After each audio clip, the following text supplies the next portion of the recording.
Again. Good afternoon, everybody. Welcome to our 14th talk for our Science Outreach course, and also our last talk for the year.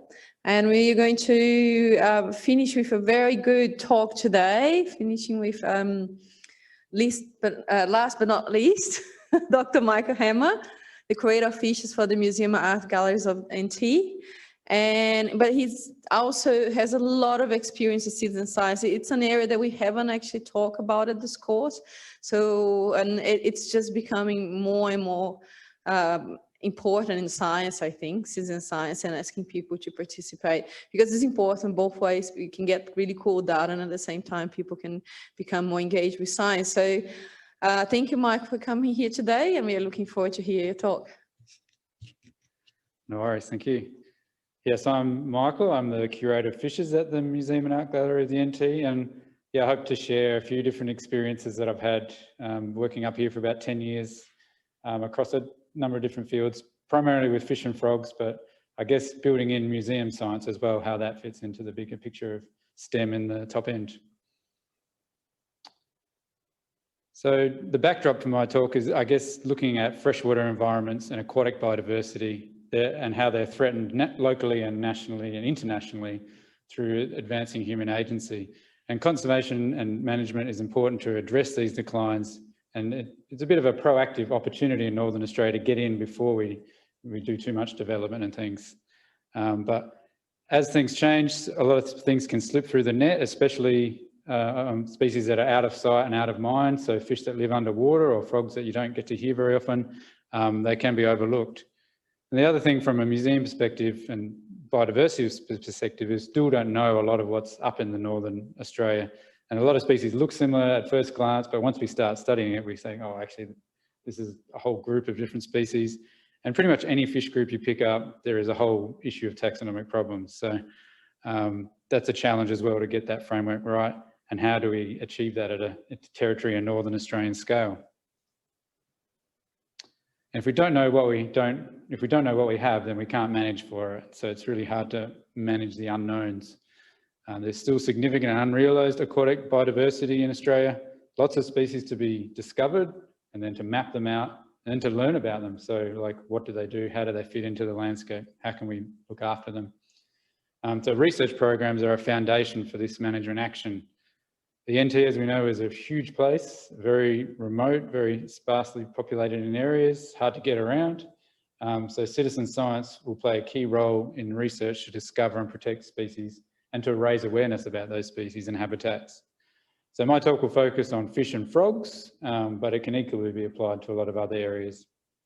Fish and frogs have a lot in common with my work. I work a lot with amphibian experts, and we often, freshwater fish anyway, share a lot of traits in terms of how we look after them. So as I said, the undercurrent of my theme is about citizen science. So some principles for citizen science. The Australian Citizen Science Association has a whole website. You can go and learn more about it. But I guess the crux of that is it's about public participation and collaboration in scientific research. So it's not just a one-way thing where we're collecting data from the citizens. It's about engaging them in the actual science itself with an overall aim to increase scientific knowledge wholly.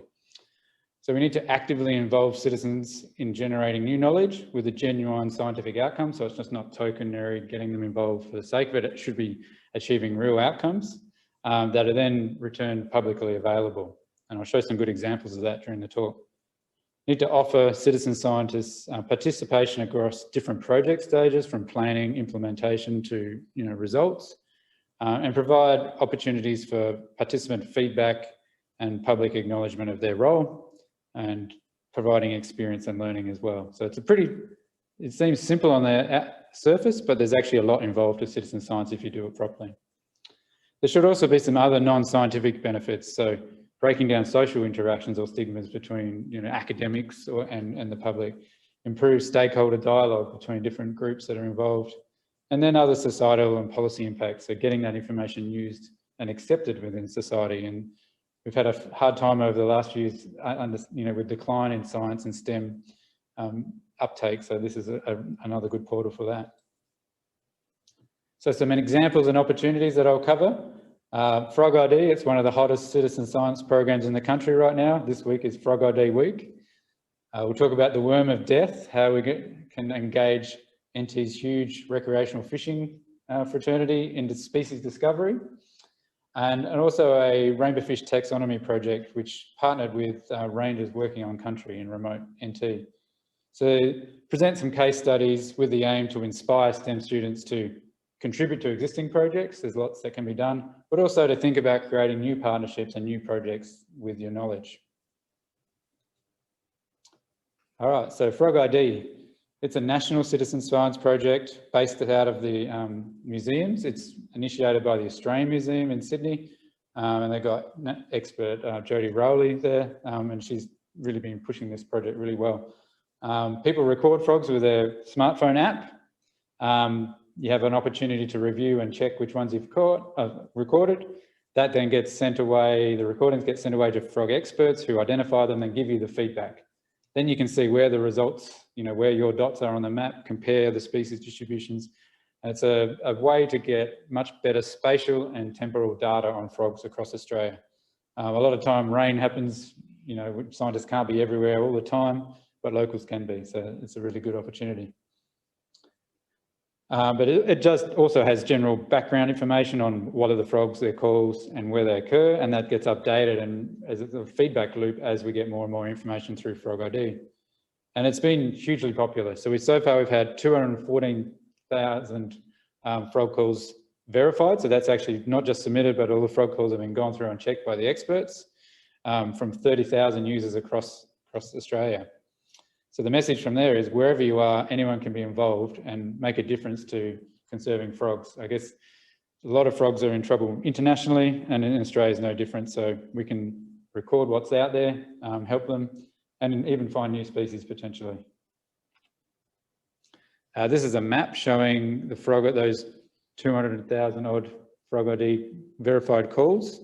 So you can see it's really concentrated on southeastern Australia, a bit around Cairns, and a little bit around the top end, but I reckon if with a bit of promotion and a bit of networking, we could really boost our coverage of the NT, especially this year now that we're getting a bit of rain.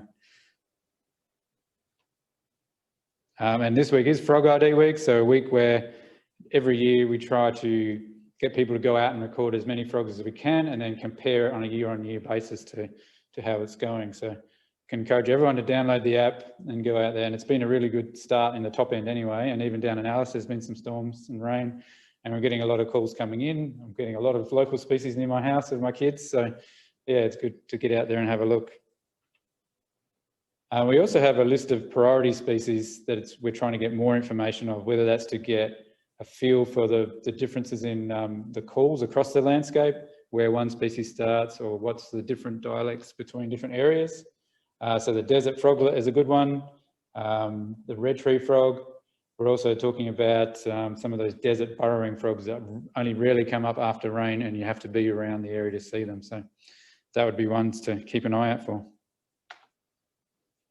Some pictures of frogs. Okay, so that was Frog ID. Now we're looking at our Worm of Death project.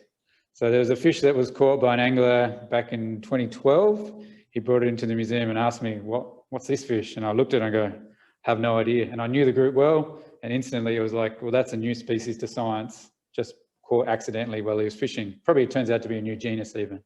So things like that can be discovered in Darwin Harbour Still in some of these groups. They've also been called pink river monsters, but their true names is blind worm gobies, and they're a subfamily of the world's most diverse fish family, the gobies. And that's what they look like. They're pretty much long and skinny and pink, no eyes, big, huge fangs. So when people see these animals, the first reaction they get is, nah, they can't be real. Is it just science fiction? Like in the Alien? Oh, they've got to be deep sea creatures, surely. They look so weird and unusual. No, they live in shallow coastal waters.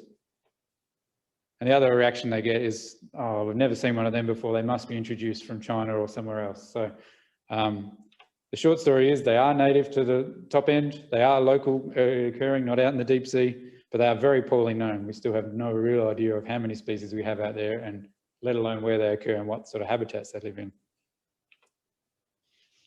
So a bit of background, gobies are some of the smallest fishes on Earth, but they're largest in numbers. So nearly 2,000 or more species of gobies, and that grows every year. They occur in all different types of habitats, from our coral reefs to sandy beaches, estuaries, and in freshwater springs and things as well. They mostly sit on the bottom. Some, like mudskippers, have evolved to come out of the water and sit on land. The sister subfamily to mudskippers did the opposite. So instead of coming above the mud, they went under the mud, under the surface, and turned into these weird looking things. So that's a blind goby. It's about 25 centimetres long and skinny, no scales, no eyes, and big, huge teeth, and a lot of sensory features around the head for living in no light, soft bottom habitats.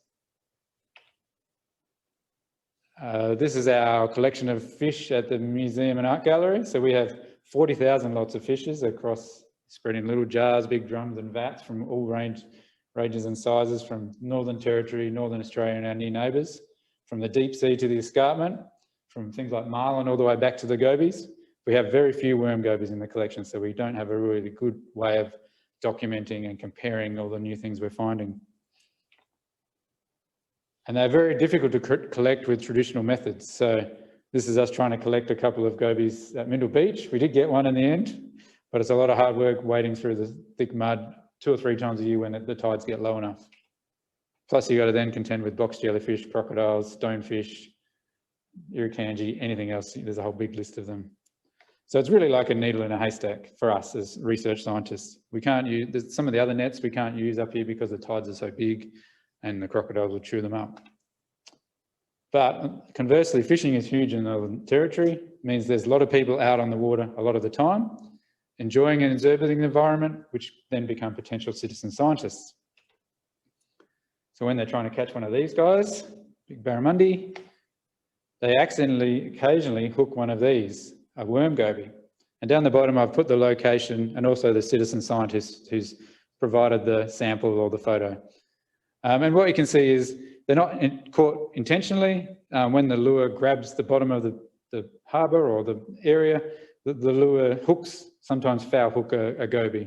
And I'd estimate this happens to an average fisher, you might see it once in your lifetime. But when there's so many fishers out there, and if we can promote the project enough, we can start to get data in that's really meaningful. This is another interesting one that came from out in Arnhem Land. This is actually about 30 centimetres long, a really big one. So people always say if they got really big, they'd be pretty scary. And 30 centimetres is starting to get up there. This is one we caught out the front of the museum, a silver coloured one. And that's one we caught at Mindle Beach. So you can see up close, it's got all these really fine structures on the head for it using to sense its environment, its prey, its predators, light and dark, and those big teeth for holding onto prey and for fighting over resources. So pretty amazing creatures when you look at them up close.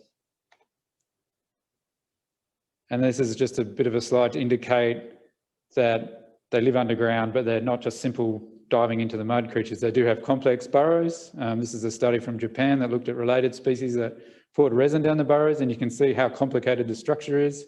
It shows where the animal was found in the burrow, so it's not just a single entrance, it's got multiple burrows. And so yeah, they actually must be doing something quite significant under there, we just don't realise.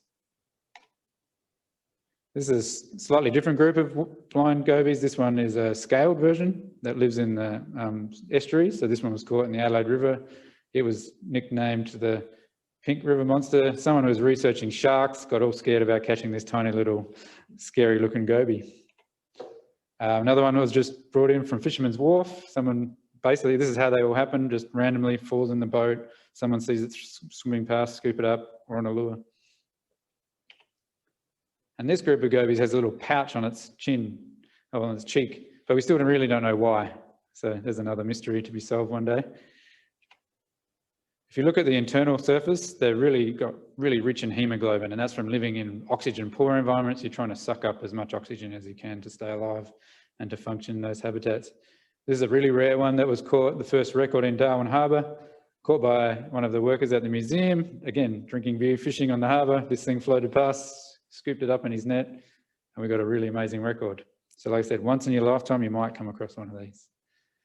And how we tend to study them, we can do all sorts of things, but this is an X-ray, so you can see we can count the vertebrae and other features of the fins. just as a bit of an example of some of the next steps. Just threw a couple of other interesting photos in. In other countries, they are consumed as food, especially throughout Southeast Asia. So they do have better methods for catching them there, but again, not available with our tides and crocs. So the more particulars about the project, our project aims to harness the community awareness activity to provide scientific recordings and specimens to further the taxonomic and ecological research. Hopefully, we're hoping to have species discovery and new knowledge about our local estuarine environments. We're really using word of mouth through anglers, guides and groups and stores to keep spreading the message. I guess there's a fairly high lot of tourism and transition in population, so we need to have a constant branding of this project. We do a lot of social media and popular articles and press articles to get the story out there. So if you've seen one, please share the story and keep us in mind next time you see one. This is just an example of one of the news stories about alien-like fish living in the harbour. And we recently had a video made up, which hopefully works, about our project.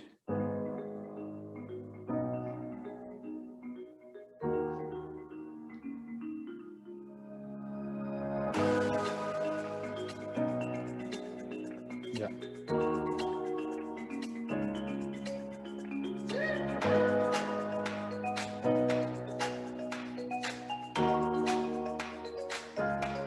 I'm a fishing guide up here in the Northern Territory.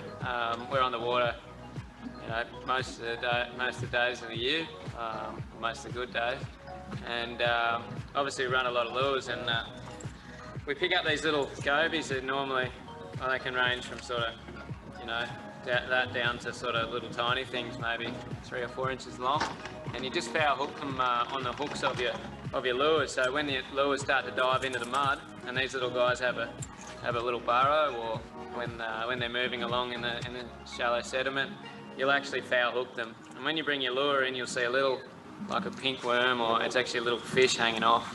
And yeah, we've been grabbing them. I'll take them off, be delicate with them, take them off the hook, put them in a bag, and put them into my fridge there on the ice, and either freeze them or bring the museum and give them to the museum that day. So yeah, just trying to do my bit. Yeah, so some of them obviously have teeth, you know, quite snappy, and when you catch them, then you're generally not too happy about it. But they're only little, you know, most of them you probably wouldn't notice, but yeah, they tend to writhe around a bit and kick off. There's a crocodile over there. Some are scaled, some have got like little V markings along the side of them, but generally they're all pink or maybe a bit of golden colour. So I guess, yeah, you just got to watch your lure when it comes in, especially if it's got a bit of mud and that. I think there's a lot of things down there we don't know, because it's obviously very turbid water, dirty, and you know, there's creatures that live out there that you know, probably aren't known to science. So in these remote parts of Australia, we're just trying to do our best, you know, to do the research and help the guys out in your situation.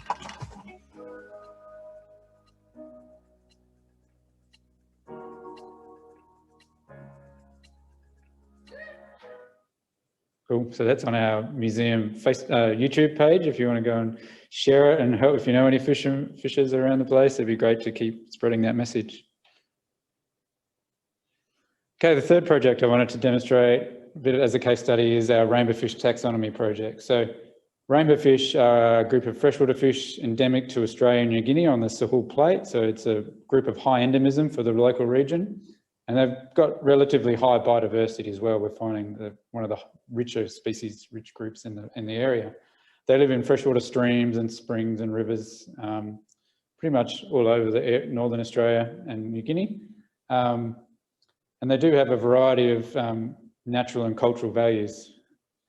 Important, but often overlooked in natural resource management too. As a small sort of flow-dependent species, we can sort of use them to provide indicators of environmental health and biodiversity, but we don't really know where they all occur and how many species we have yet. So there was good opportunities to combine our taxonomic research with Aboriginal ranger programs on country to help, you know, get that two-way learning about Western science and local knowledge, especially around language names and how to build capacity and knowledge within the ranger groups as well, because they have a lot of environmental objectives around biodiversity. So the project we're sort of linking in here is our taxonomic revisions in Australian rainbow fish, looking at 5 key groups, and one of them I present is the exquisite rainbow fish. These are about 10 centimetres long, quite skinny, and occur in high escarpment flowing habitats, as opposed to the lowland areas. So we typically could call them a headwater specialist. So they will be living above the waterfalls in Kakadu, for example. And it turns out they live in these sandstone islands, if you like. So in a sea of aquatic habitat, they're only restricted to sort of elevated areas in the Kakadu, Arnhem Land escarpment, a little bit in Litchfield, Victoria River District, and then off into the Kimberley. If you divide those islands up into their catchments, you can start to see that there's a lot of structure there where species could be isolated, or populations could be isolated, but conversely, they could be moving across shallow connections at the top as well. So there's a good framework across Northern Australia to test for speciation. And one of the first trips we did was out in the Waterman RPA near Victoria River District. There were some historical museum records, but we didn't have any fresh specimens or genetics to examine the population. So we partnered up with the local Aboriginal Ranger Group and the Northern Land Council to go out and sample the sites out there. We did a survey, but we also did a fish workshop to demonstrate all the techniques and teach museum science to the rangers as well. Indigenous Protected Area, IPA. So here we are at the IPA doing a fish demonstration of electrofishing. So that technique we don't get to see very much. Collecting the fish, and then we were targeting areas where we might find this rainbow fish. It took us a while to find them. We got into a helicopter, which you often have to do in Northern Australia. There's no roads to most of a lot of the places where you'd like to look. On the imagery, we could see there was a little waterfall right at the top of the catchment, which we targeted. We landed the chopper kind of right there. Just get rid of that. And there. Put some traps in the pool. This one. This one. Yep. And then we did, once we caught some fish, we did some processing, showing data capture, data entry, how to take museum quality samples and vouchers. And this was the rainbow fish we found there. So from a jar, we knew it was in the same group, but as soon as we had a live one, exquisite rainbow fish normally has pink fins. Straight away, we see bright yellow fins, something different. That actually gets a black margin to the dorsal fin, which is different again. So genetically came back different. So now we're working to to review the whole group and to put a name on this particular fish. We then did some work out in Jawan country, so near Katherine, back up into the escarpment, looking at comparing multiple catchments and barriers, working with a ranger group actively on country for different rangers that spoke for different parts of the country. And it wasn't just looking for the exquisite rainbow fish. That country has a whole unique assemblage of fish that occur up there. And we're sure there's more to be found. A lot of it is just hiking into remote little waterfalls and things. This is at above Jim Jim Falls. This is the upper Katherine River, who are seining for rainbow fish. Rainbow fish are a lot easier to catch than worm gobies. You can just run a net through. They're active mobile fish, so it's not so challenging to catch them, but just getting to their habitats. And at the end of the project, we brought the rangers into town to the museum and showed them the collection to see how we look after the specimens and to sort of give them the feel for what museums are in terms of our permanent records and collection-based research is about.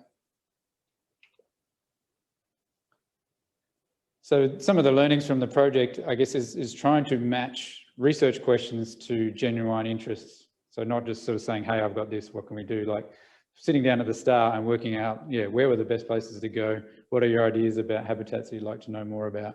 And does this match to what we've looking at? So we picked the exquisite rainbow fish for that sort of work.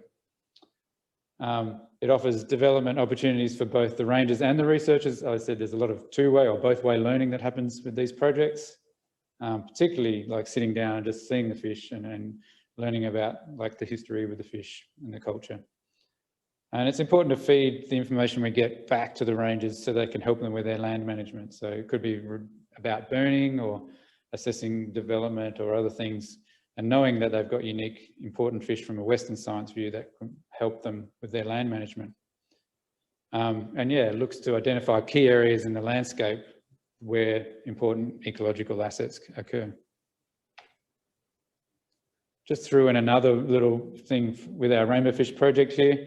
We also did a lot of work with aquarists. So rainbowfish are really popular in fish tanks across Australia and across the globe, actually. So there's a couple of the groups where we received some feedback, and there's been some stories written where aquarists thought that the fish looked different in different areas. And one of those was this little tiny fish, about the size of your small fingernail nearly, that occurs just below some swamps in Litchfield National Park.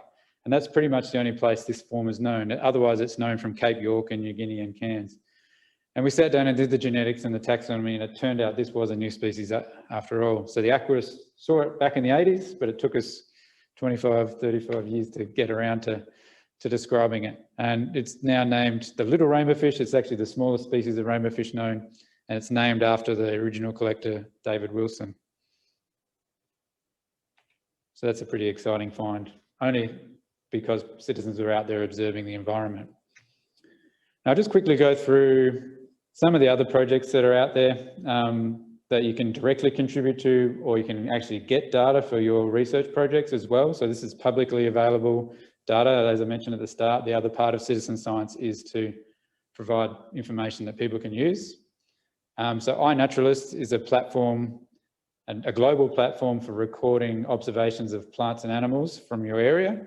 And the interesting thing about this is it's community curated. So as you get better at identification, your expertise gets scored as a taxonomic expert, gets improved, and that helps then improve the whole taxonomic feedback loop.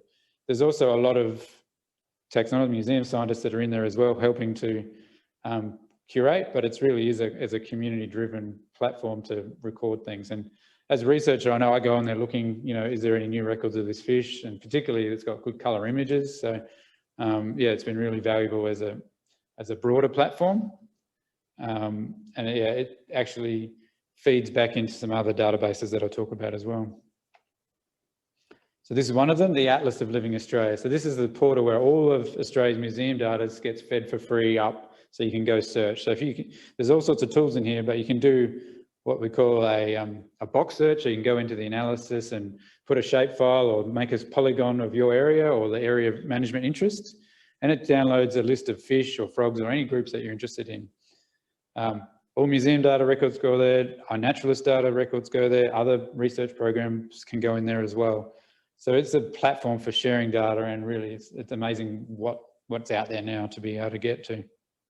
There is also feedback mechanisms where you see something that's not quite right, you can feed back to the institution or the data provider to get that feedback loop as well. So it's true citizen science is that people are drilling into the data sets and looking around. So it's a good national centralized data portal. And most of the apps you see that have any distributional information in them, if it's showing you a map with dots, will come as a live feed out of the ALA. So this is another project. This is called Australasian Fishes. It's actually a sub-program in iNaturalist, but also linking back to ALA. And yeah, basically we're trying to have, instead of having a big wide web to search, we've actually got a smaller project within there, and people in Australia can lodge their photos in this project or tag this project, and then it's actually got all the museum curators. So it's a bit of a more defined part of the iNaturalist. And it's actually got, hoping long-term to build more specific searchable terms. So it's sort of starting to tag, it's a redfish. So if I want to know what redfish is in my area, I can go in there and it'll bring up all those species that are found, already known to be in that area. So it's going to really, the more we use it, the more powerful it's going to get in terms of helping everyone to find out what fish they've caught on their angling trip, or what frog they've dug up in the garden, or research programs that, and it's also turned up a whole heap of new range extensions already. So just by documenting the records, we're actually seeing, hey, that's not supposed to be there, and yes, it's verified. And that's important in Eastern Australia because of the climate change and the currents getting warmer down the East Coast. A lot of things are moving south. In Northern Australia, we don't even know what the baseline is yet. So these programs are essential to start documenting that. Digivol, that's an interesting use of museum collections. Museum staffing is probably an all-time low, but we've got as many specimens as ever. So there's a lot of collections which are sitting there without identification information. So there's a lot of insect collections, for example. And what this project is doing is digitizing those collections, putting them online, and then getting community curators who might be retired or some expert, that has just built up a knowledge of the group, can go in and tag the names onto the specimens. That then gets put into the collection data, which then goes to ALA. So we're actually working as a community to get otherwise records that can't be used, give them a value and a face in a way. And that's starting to be a really important tool for taxonomy. Thought I'd put this one in. This is a museum project down in the desert, just south of Alice Springs, the Alcuda Scientific Fossil Reserve there. It's been a 30-year project ongoing, particularly partnering with Flinders University, getting students to come on the camp, going through the slow painstaking process of getting the fossils out of the ground. It's a really rich megafauna deposit. And if you go down to Central Australia, we have Megafauna Central now, which is, you can read and learn all about megafauna and the types of animals that used to roam around down near Alice Springs. But that's a direct interaction with the scientists. So it's not a one-step process, like ALA, where it's one step removed. The scientists are working with a select group, admittedly, of volunteers that come on the trip to help process the fossils. The last one I'll bring up is Bush Blitz. So this is a national species discovery program. The basic concept is it brings a whole heap of scientific experts from different groups together and takes them out to a remote location where there's an interest to then go and document in a 2-week blitz as many species as they can find, with the aim of finding new species discovery. But there's a large part of the project which is also about engagement. And we bring along teachers and citizens onto the trips to participate and, as assistants and to learn about taxonomy and field collecting. There's a lot of teaching live back to the classroom on those trips, and there's a lot of resources that are made available for schools and education as well. So we've done a whole heap of national surveys. There's been a lot of 8 done in the Northern Territory, lots of new species found, and will be found as we work through the collections. So that's the examples. In summary, citizen science, as you can see, can be a global thing, like iNaturalist, down to a local fossil reserve study. It doesn't have to be a huge project, as long as it meets those different objectives. Unique data can be gathered both spatially, but also temporally. That's probably the real strength, is being able to get people to go back to the same sites, see how things are changing. Frog ID this year has a real focus on bushfire impacts. So how are the frogs responding after those massive and severe bushfires? Projects can be really simple and cheap, like the worm goby one, where we're just putting word of mouth out there, trying to engage fishers, to the more complex and expensive projects like Frog ID, but that have different scales of engagement as well. It can be, like I said, individual interactions to whole community interactions, depending on your focus. Indoors, so just digivoling, going through and identifying samples, to outdoors. And the indoors one has been particularly handy during the pandemic. I'm sure they've been getting a lot of people, especially down in southern states, going through collections.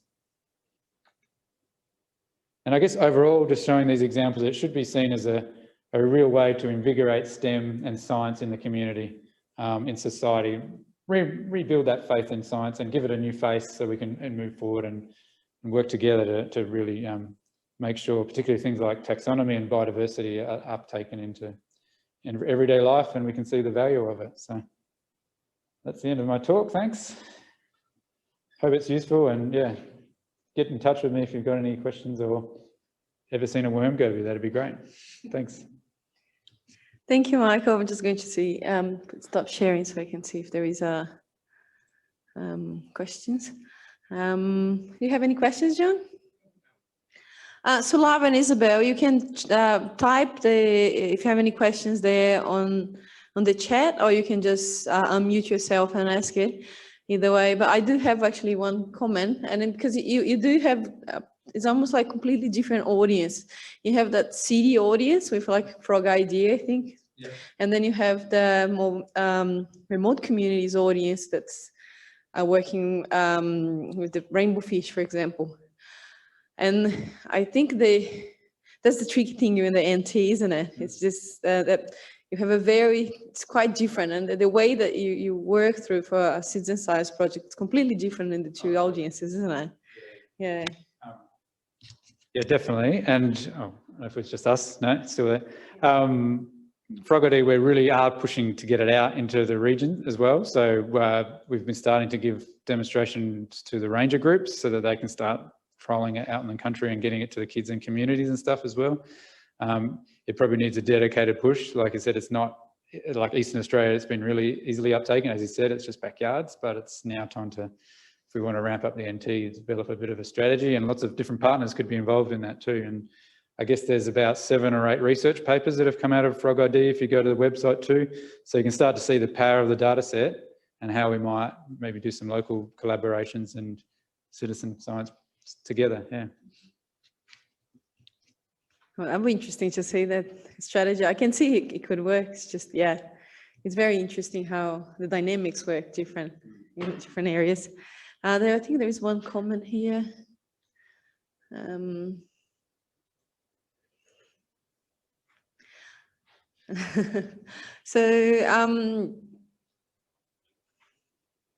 So we're just having some nice comments here from Mark on the chat, but thank you so much. And it was interesting because I have seen your talk a couple of years ago, and I feel it has changed since then. Yeah. And it's always interesting to see the updates. So thank you very much, Michael. And then that's the last talk for the year. And thank you for everybody who has been following our science outreach course. And this will be available online in the near future. Thank you very much, and see you guys next year.